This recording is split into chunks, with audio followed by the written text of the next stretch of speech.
Let the front bench are all ready, I believe. Right. Urgent questions, Stuart Andrew. Thank you, Mr. Speaker. To ask the Secretary of State if she'll make a statement on the coverage of Gaza by the BBC. Thank you, Mr. Speaker. As the whole House will be aware, Hamas is a proscribed terrorist organisation in the UK. It is my view, the view of this government, and I hope one shared across the whole House, that Hamas is a terrorist organisation who are guilty of heinous acts of terrorism over many years, including the appalling terrorist and anti-Semitic attacks carried out on the 7th of October 2023. This is a position I set out clearly in public in the media this week. That tragic day and the conflicts which followed has had real-life impacts on communities across the UK, playing out on our streets and overseas, and every one of us has a duty to take the utmost care not to exacerbate the situation. That is why I have discussed editorial guidelines with the BBC Director General in recent days. The BBC has clear editorial guidelines to report Hamas as a proscribed terror organisation by the UK government.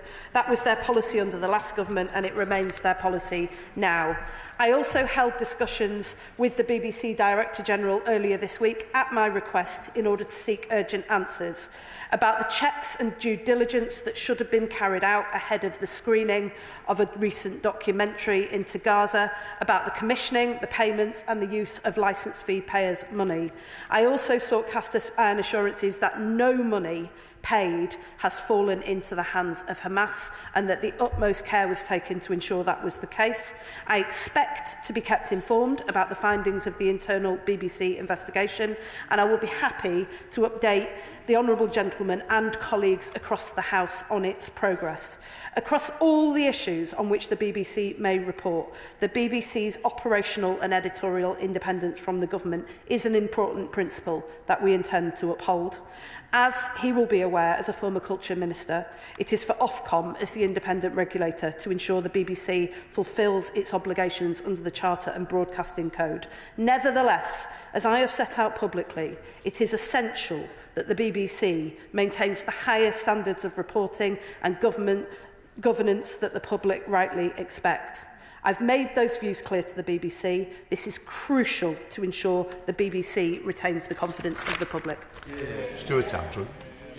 Thank you, Mr. Speaker, and I'm grateful to the Secretary of State for that answer. The documentary Gaza, How to Survive a War Zone was broadcast by the BBC on the 17th of February. This documentary purported to show what everyday life was like for people in Gaza, a topic of huge sensitivity.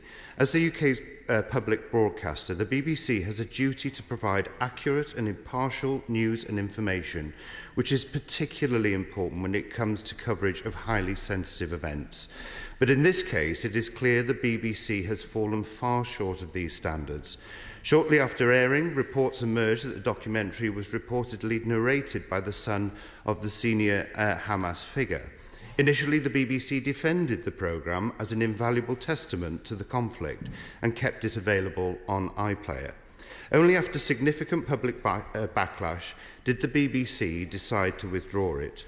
Then we learned that on at least 5 occasions, the words Yehud and Yehudi, Arabic for Jew or Jews, were changed to Israel or Israeli forces or were removed from the documentary. And then we learned that up to £400,000 in public funds may have indirectly supported a terrorist organisation. But I regret to say the government's response to these allegations has just been as concerning. On Monday, the Secretary of State refused to say whether Hamas, a prescribed terrorist organisation, should be described as such by the BBC, but I'm glad to hear her comments today. Then on Tuesday, the Home Secretary, the Minister responsible for addressing terrorism, says she didn't know the details around this case, despite allegations that £400,000 of public funds may have indirectly supported this organisation. For that reason, the Leader of the Opposition wrote to the Director General of the BBC requesting a full independent inquiry to consider this and wider allegations of systemic bias against Israel. I am grateful to the Secretary of State for the response to my correspondence on this matter. I understand from her letter that she has raised these concerns about the documentary with the Director General, as she's just said, and it was right that she did so. But I must press her further on the contents. Did she make clear that in this case, the BBC has fallen far short of the standards expected of the UK's public broadcaster? Did she receive any assurances from the BBC that taxpayers' money has definitely not been funnelled to Hamas? Did she support our calls for a full independent inquiry into this documentary by the BBC? And what commitment did she get from the BBC this will never happen again, and if criminal investigation has to take place, what will happen? Can I just honestly say, it's 2 minutes. Please can we get everybody to measure how long you've got? It's unfair because we've got a lot of business to get through, Secretary of State. Can I thank him for bringing this matter to the House and also for raising it with me? As he knows, I have a long-standing history of taking anti-Semitism incredibly seriously, including when it poisoned my own party, and I will always speak out without fear or favour when I see it raise its ugly head. I am deeply disappointed, though, at his attempt to try to pretend that the government has been anything other than robust on this. He will know that in the media interviews that I gave that he referred to, I was absolutely crystal clear that the UK government and I believe and have believed for a long time that Hamas is not only a prescribed terrorist organisation in the UK, but is a terrorist organisation and will continue to describe it as such. He will know that in that interview I also made clear that I had requested a meeting with the Director General of the BBC to discuss it. And I would just point him to this, that the BBC is not there as an instrument of government. Ministers seeking to interfere with editorial decisions or the day-to-day running of the organisation would be in nobody's interests in seeking to build the trust that is so fundamental to its core purpose. They're not my words. They're the words of the last media minister who he served alongside, speaking on the 7th of February 2023 last year. He was a minister. He was a minister in that government. If he disagrees with her, she is now the PPS to the Leader of the Opposition. I suggest he takes that up with her. But this is far too important an issue to treat as a political football. Paul Waugh. Speaker, I, along with several members of this House, visited Israel and the occupied West Bank last week, but there was no access to Gaza for us. In fact, the closest we got to Gaza was viewing the utter devastation of Gaza City through a telescope. However, what's happened over the last year during the war, according to the Committee to Protect Journalists, at least 162 Palestinian journalists have been killed in Gaza. And the BBC and other journalists have had no access to Gaza whatsoever. Does she agree with me that that's as unacceptable as any attacks on the independence of the BBC? Yes, and I would say to him that the duty to report on what is happening to people in Gaza is absolutely fundamental. My honourable friend, the Foreign Secretary, has raised this issue about journalists and access and protection and safety a number of times. But I would also say to him that that is why this government believes that the BBC and others have the utmost duty to take care and due diligence in the way that they report on this conflict. It is in nobody's interests for the public not to have confidence in the information that they're receiving. Liberal Democrat spokesperson Max Wilkinson. Thank you, Mr. Speaker. I commend the Secretary of State's response to the urgent question. We agree with the position being taken. I cannot imagine what it must be like to be a Palestinian child in Gaza. In the first 6 months of the war alone, 2% of the child population was killed or injured. Tens of thousands more will have been orphaned or left homeless. So given this humanitarian catastrophe, I think many in this House today will find it deeply disappointing that due to errors made in the production of this documentary, we're instead discussing why it was pulled, rather than the pressing matter at hand. Many of us will share the sense of regret that we have ended up in this situation. Clearly, innocent Palestinian children have suffered terribly during the last 16 months. Does the Minister agree with me that regardless of today's discussion, it's vital to shine an ongoing, credible and sustained spotlight on the plight of children in Gaza? And I thank him for his careful and considered words about this. I recently, in the last year, met with the British families of some of the children in Gaza, and the stories are absolutely horrifying. We have a duty to make sure that those stories are told, and that when they're told, people can have confidence in what they're being told. Now, Shah. Thank you, Mr. Speaker. Can I first thank the Secretary of State for acknowledging, first of all, getting to grips with this issue so quickly, and acknowledging that what happened on October the 7th and what happened subsequently in Gaza is of huge significance, and her understanding gives me hope. What I want to ask is whether the Secretary of State would commit to coming back to this chamber and updating us on the outcome of whatever happens with the BBC investigation. I'm very happy to say to my honourable friend, who's had a long-standing interest and been a real champion for children in Gaza for many, many years, that I would be more than happy to keep colleagues updated as this progresses and to update the whole House at the earliest opportunity. The Select Committee, Dame Caroline Day. Thank you very much, Mr. Speaker. The BBC have definitely got questions to answer here, not just on the dealings over this film, but on the wider concerns about the representation and the reporting of the Gaza conflict. Hamas, as she said, are a proscribed terrorist organisation, and yet are referred to as such in just 7.7% of instances in reporting by the BBC.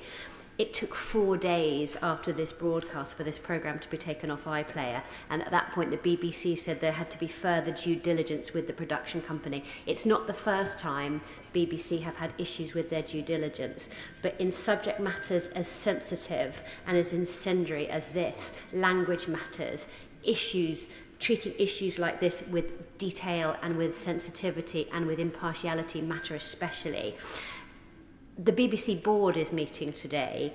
I just wonder how confident the Secretary of State is that that board are providing the necessary challenge to executives to maintain that due diligence and to maintain the trust in the organisation.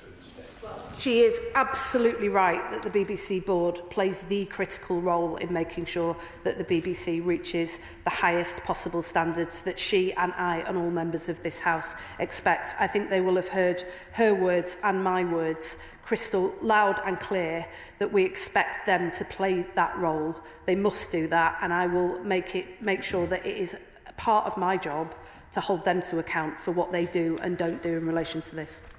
John Fenton-Glenn.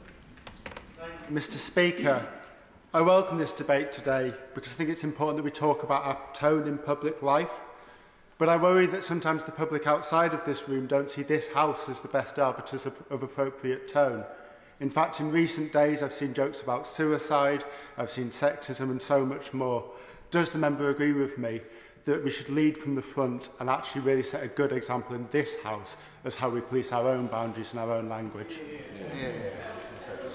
Who has always taken care to strike the right tone. Can I thank you very much for raising that? It's not relevant to the debate.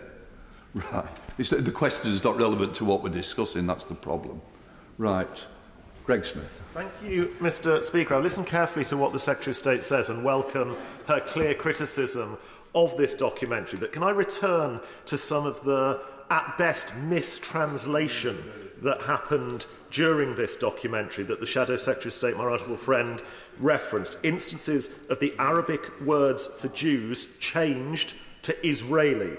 And possibly the worst of all, one interviewee praised the Hamas leader for his, I quote, jihad against the Jews, yet the BBC translated that to fighting Israeli forces. That isn't some error in Google Translate. That is quite clearly a very deliberate attempt to completely misinterpret the approach towards Hamas and the situation in the Middle East. So can the Secretary of State give me an assurance that she will be robust in challenging those translations, which quite clearly are anti-Semitic and quite clearly are taking a pro-Hamas, pro-terrorist viewpoint? I'm more than happy to give him that assurance. I discussed the precise use of language with the BBC Director General earlier this week, and in relation to the question that my honourable friend, the Chair of the Select Committee, raised, I also discussed the use of the full term, a proscribed terror organisation by the UK Government, and how often that is used, the frequency with which it's used, and made clear that I believe, as the Secretary of State, that that is incredibly important that the BBC adheres to its own guidelines. Melody Ward. Thank you, Mr. Speaker. Hamas is a proscribed organisation, and that is as it should be. The Israeli military has banned international journalists from Gaza, and at least 162 Palestinian journalists have been killed in Gaza in the last 500 days. does she agree with me that the BBC and all media coverage of Gaza can only benefit from journalists being allowed in to report on the ground, a point raised with me by some constituents in the last couple of weeks? And does she further agree that journalists must be protected from harm in line with international law? Can I pay tribute to the work that my honourable friend has done over many years, including as the Director of Medical Aid for Palestinians? She knows better than anyone in this House what is happening in Gaza. I think she may be the only member of this House who's recently been in Gaza to see the conditions that many honourable members have described. Can I very much agree with her about the point she makes about journalistic access and safety? And can I also say to my honourable friend that I also agree with him that us setting the right tone in this House is absolutely essential. Lisa Small. Mr Speaker, I'm sure across this House we all agree that the most important issue is the maintenance of the ceasefire. Hostages need to come home, aid needs to get in, and a peaceful future needs to be built. What more can this government do to ensure the stories of those affected are heard, to continue that international determination for the maintenance of the ceasefire? Well, when I met with the families of British Palestinians whose family members are in Gaza, and when I met with the families of those whose loved ones were taken hostage by Hamas and have been held or continue to be held in Gaza, I made a commitment to them that in opposition and in government we would continue to make sure that we use every opportunity to shine a spotlight on what is happening to them. I think they'll be very encouraged by the words of the Honourable Lady today, and I think it's a particular tribute to members of this whole House that every political party is raising these issues and making sure that we continue to tell those stories. Oh, no, I know. Cheltenham. Thank you, Mr Speaker. Since the Hamas atrocities of October the 7th, tens of thousands of Gazans have been killed by Israeli forces and hundreds of thousands more have been subject to unimaginable suffering. It is essential that their stories be told, and it is unacceptable that the BBC should have chosen to tell them through those connected to Hamas. But we understand that the BBC is not allowed into Gaza. Could the Secretary of State confirm whether this programme was subcontracted and to whom? And with regard to the translation issue, does the BBC not have a translation guide, and is that not publicly available, or should it not be? And finally, when it comes to Israeli ministers and others who call for the ethnic cleansing of Gaza or for the elimination of the Palestinian people, surely that must be reported in a way which highlights that it is illegal and a cause of immense distress for many in this country. Well, I think she speaks very powerfully about the careful use of language and the way in which we all have a responsibility to uphold the highest standards when it comes to that. In relation to her specific questions, I can confirm, having had discussions with the BBC, that this was not a BBC programme. It was commissioned by an external organisation.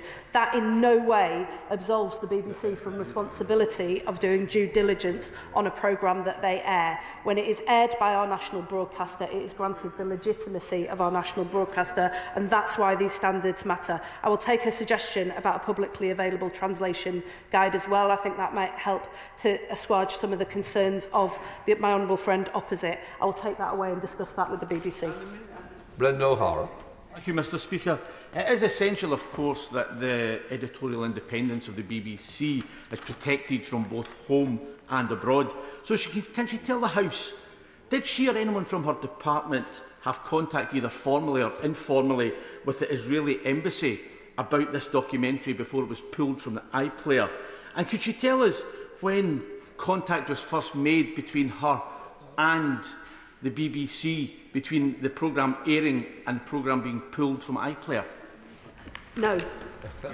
Go on, Yang.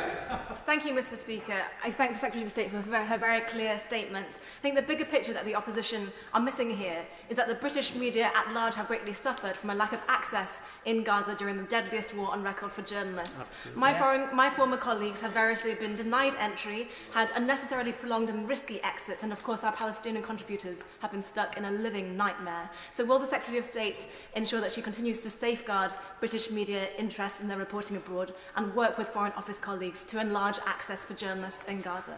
I'm very happy to give her that assurance. As I said in answer to an earlier question, my honourable friend, the Foreign Secretary, has raised this issue and he and I are working very closely together on it. She'll be aware that the BBC World Service provides an absolutely critical role in making sure that free and fair information is available all over the world, and that is why we rightly expect the highest standards from the BBC. Bob Bland. Thank you, Mr. Speaker. And I welcome the Secretary of State's robust view on the BBC. However, the problem is that the BBC does not refer to Hamas as a terrorist organisation, as they should. Yes. And indeed, the problem here is that David Collier, the investigative journalist, could actually go through this documentary and identify all the errors that were made sitting at his computer. Now, if the BBC can't do that, I think there's something seriously wrong, particularly when there's a position of them commissioning this, not doing it internally. So can the Secretary of State make sure that when she's talking to the BBC, that they take extra efforts to make sure that if they commission these sort of documentaries, they are actually accurate and they're not using terrorists and potentially funneling money to terrorists? I'm happy to give him that assurance. That was part of the discussions I had with the BBC Director General earlier this week. I would expect an organisation like the BBC to already have robust systems in place around that, and that, I have been assured, is part of the internal review. Rachel Hopkins. Thank you, Mr. Speaker. Would the Secretary of State agree with me that across all the issues that the BBC may report on, its operational and editorial independence from government is an important principle that should be upheld? Yes, I very much agree with her, not least because it is the role of broadcasters to hold a mirror up not just to society but to government and to hold us to account.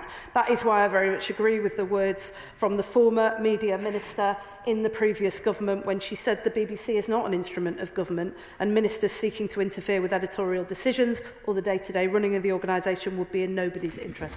Richard Tice. Thank you, Mr. Speaker. Once again, the BBC has got it badly wrong since October the 7th with its treatment and description of Hamas as a terrorist organisation. Once again, we're told that lessons will be learned. Does the Secretary of State think the BBC is incompetent, negligent, or just riddled with anti-Semitism? I've been absolutely clear with this House that I think the BBC has serious questions to answer. The Director General was very clear with me earlier this week that they do have serious questions to answer and they intend to answer them in full, and I will make sure that that is the case. Nick Timothy. Thank you, Mr. Speaker.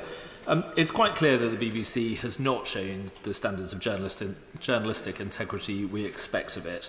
Not in the case of this documentary, not through its coverage of the October the 7th attacks or the war that followed. And Danny Cohen, the former BBC Director of Television, says the BBC is institutionally hostile to Israel. So can we have an inquiry not only into this incident, but the BBC's relationship with Hamas, the independence of its reporters in Gaza from Hamas, and its wider coverage of Israel? And if there is evidence of BBC funds reaching a proscribed terrorist organisation, will she join me in saying that there should be a full criminal investigation? Look, ensuring that no money has fallen into the hands of Hamas is the duty of all of us. The last government was very clear about that in relation to the aid budget. We are very clear about that too, and the BBC needs to be as clear or there must be consequences. I also want to reassure him that in December I convened a round table with the Jewish community to discuss anti-Semitism in the arts and the creative industries more generally. I was appalled by what I heard at that meeting convened by Lord Mann and the Board of Deputies, and we're working very closely together to stamp out the very many unacceptable practices that we've seen creep into not just the BBC but across broadcasting and the arts more generally since this appalling conflict began. Iqbal Mohammed. Thank you, Mr. Speaker, and I'm grateful for the Secretary of State for her answer to the urgent question.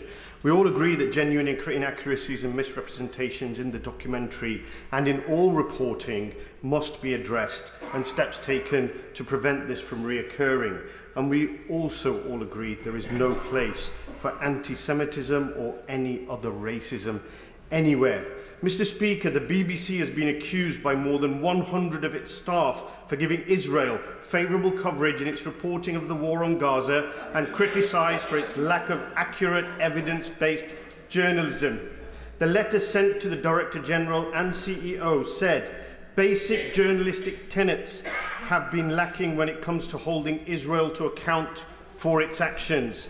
The signatories included more than 100 anonymous BBC staff and more than 200 from the media industry. The letter said that the consequences of inadequate coverage are significant. Every television report, article and radio interview that has failed to robustly challenge Israeli claims has systematically dehumanised the Palestinians. What steps is the Secretary... Order! We've got to get to the question, please. My apologies. What steps is the Secretary of State taking to investigate and address the unacceptable and biased anti-Palestinian and pro-Israel reporting by the BBC since October the 7th, so it can be trusted by those in this House and the licence payers that fund its existence? Well, look, I think the views that he expresses shows what a contested and difficult area this is to report on. But what I would say to him is that whilst this government believes that it is essential that we shine a spotlight on what is happening to people, particularly children in Gaza, there is no excuse for anti-Semitism or the sorts of practices and allegations that have been made against the BBC in relation to this documentary in recent weeks. Jack Rankin. Thank you, Mr. Speaker. I welcome the Secretary of State's robust response from the dispatch box today and thank you for it. This is an egregious example, but the problem is the pattern of behaviour. For example, the BBC has spent £330,000 of taxpayers' money on legal fees covering up the 2004 Balin report into coverage of this conflict. Does the Minister agree with me that there are valid questions as to why the BBC has refused to submit to an independent inquiry and that the findings of the Balin report have been suppressed? And will the Government urge the BBC to publish that report? Well, look, I think it's right to say that there are valid questions to answer. The BBC is a treasured national broadcaster. It plays an important role in our public life and indeed in the whole ecosystem of the creative industries in this country. That is why we are determined to hold them to the highest possible standards, and we expect nothing less of them themselves. Thank you, Mr. Speaker. I thank the Secretary of State for her statement, and we all agree that impartiality of the BBC is imperative and anti-Semitism is abhorrent.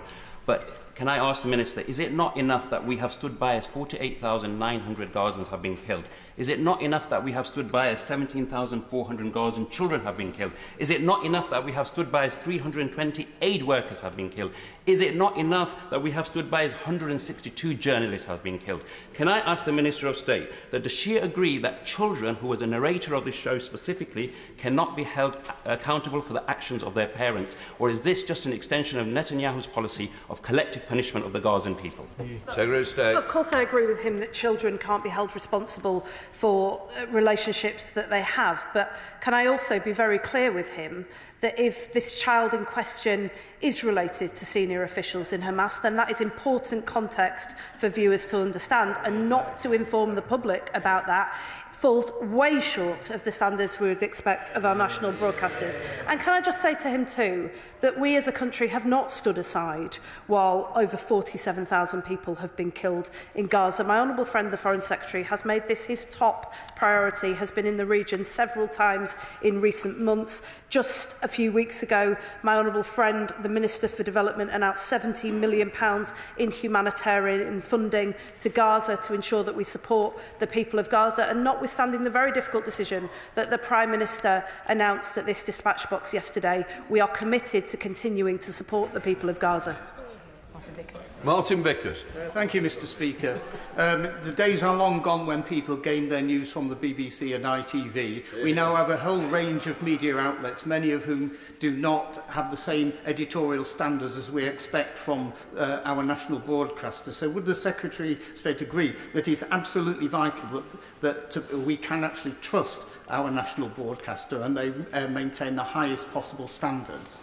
Look, I think he makes a very important point, which I don't think anybody's made yet in this debate, that the BBC, we expect more from them because they are our treasured national broadcaster, but there is a media landscape out there and we've got to make sure that all of our broadcasters meet the highest standards, especially when it comes to this conflict.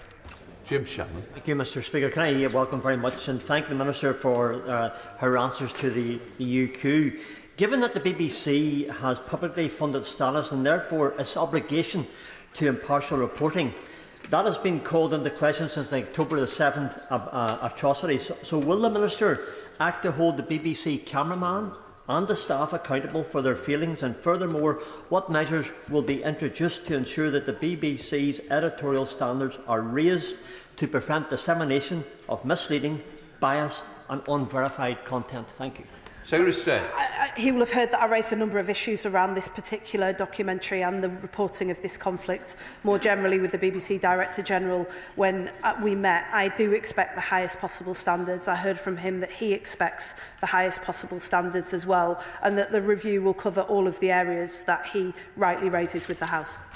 Right, that completes the urgent question. We'll let the front benches change over.